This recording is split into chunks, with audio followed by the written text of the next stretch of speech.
What's going on, Tampa? I am here with Scott Swinson, the owner and operator of the Vault of Souls here in downtown Tampa at the old bank building in downtown Tampa.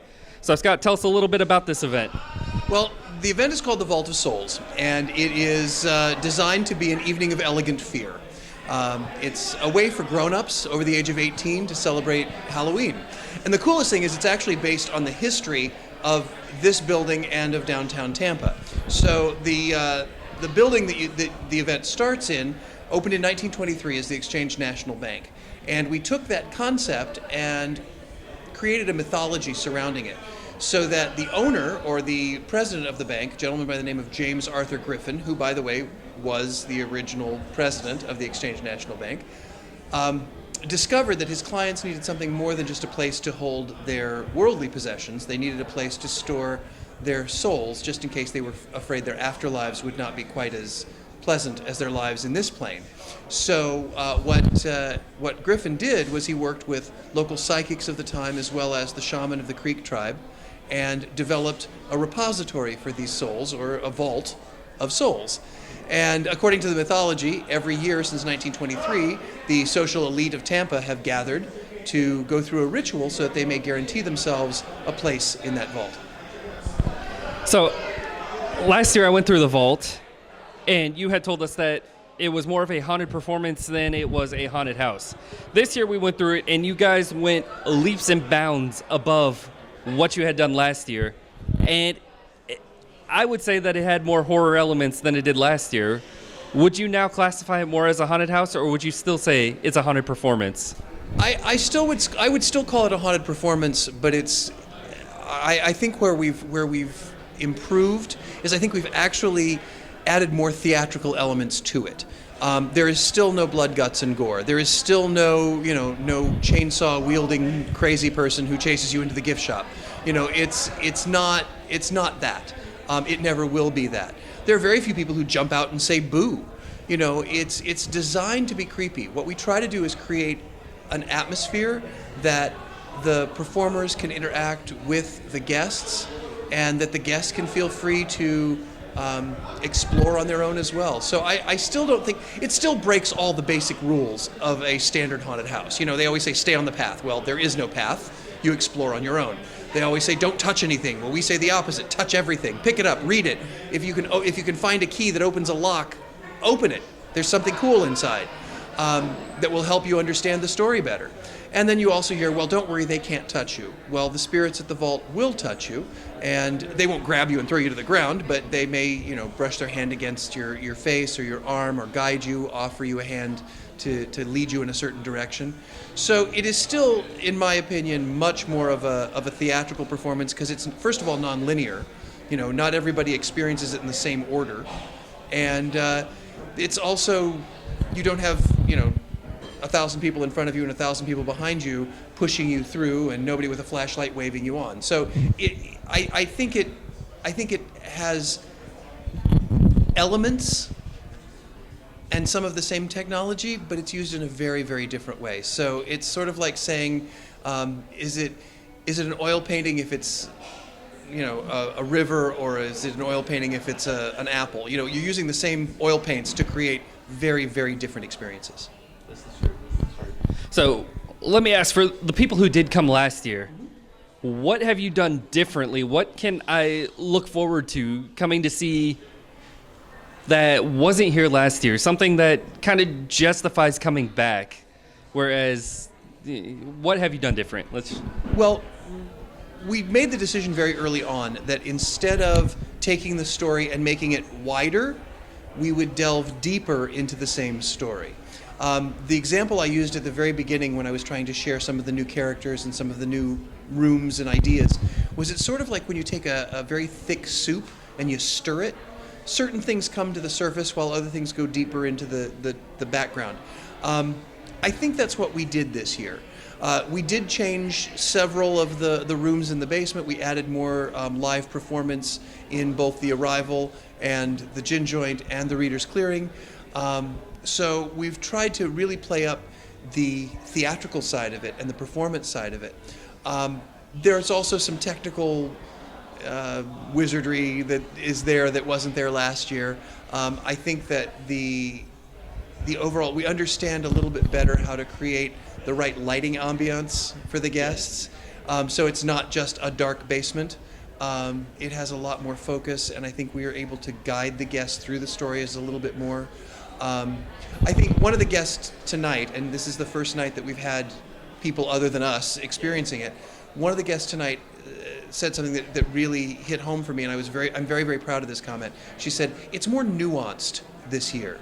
It's richer. It's more of an experience that hits you on an emotional level, and people want to linger and spend more time experiencing it and doing it."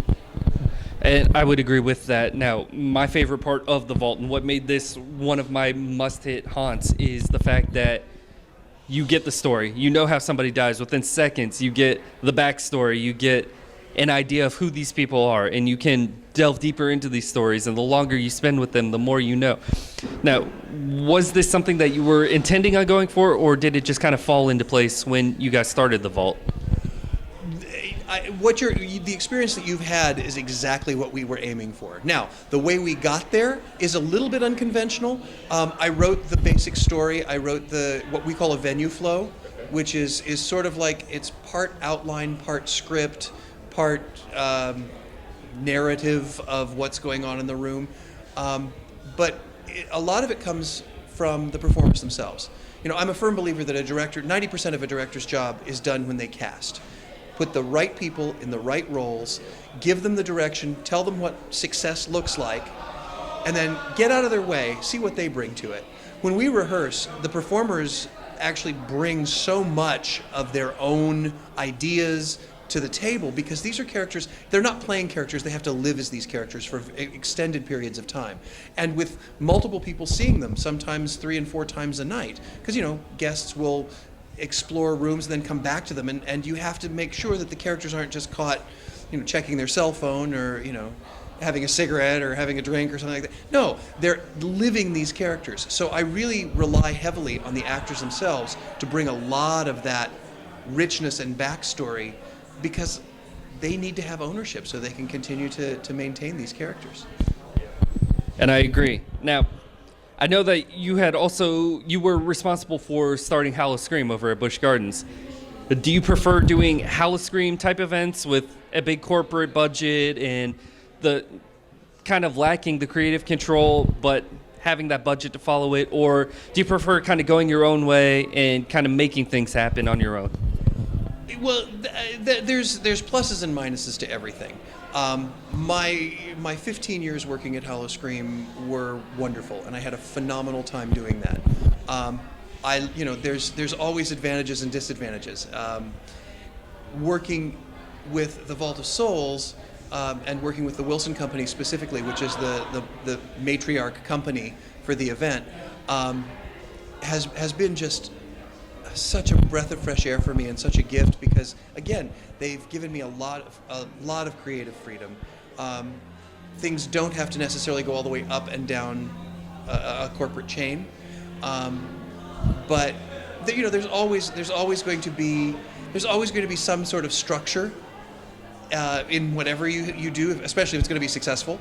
And as a creative, I love having some form of structure. It's really hard to compare the two because they're so very, very different. And I spent over 20 years working for SeaWorld Parks and Entertainment, and that was training that I couldn't have gotten anywhere else. I got to do things I never would have been able to do. This is right for me right now because it has given me the opportunity to incorporate so many of the things that I love to do, not only writing theatrical haunted experiences, but also I get a chance to publish books of poetry based on this experience that every guest of the Vault of Souls gets to take home with them. I get an opportunity to work with ballerinas and tarot readers and a lot of people that I wouldn't necessarily have had the opportunity to work with had I been in a theme park. So which do I prefer? I don't know whether I can answer that question, but I do know that right now being here at the Vault of Souls is exactly the right place for me. So let's say that I did come last year, and there are a lot of haunts in Tampa. Let's not let's not fool ourselves here. There are a lot of haunts. What would you say sets you apart from all the other ones? Why would I come back to the vault over some of the other haunts here in Tampa? Well, first of all, we are less like a haunt than any of the others. We're not going to hit every single, if you are,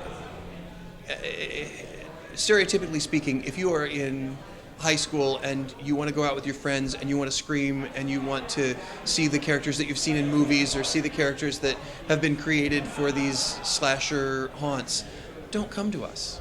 We're not the right haunt for you. You will be disappointed. You won't like it.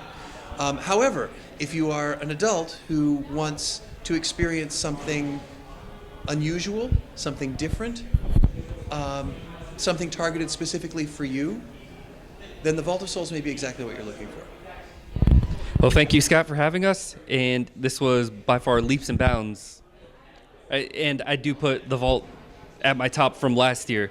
So this was leaps and bounds above that. You guys have set the standard for haunts in Tampa. So thank you for having us. Thank you so much, and I want to quote you on that. Take care. Take care now.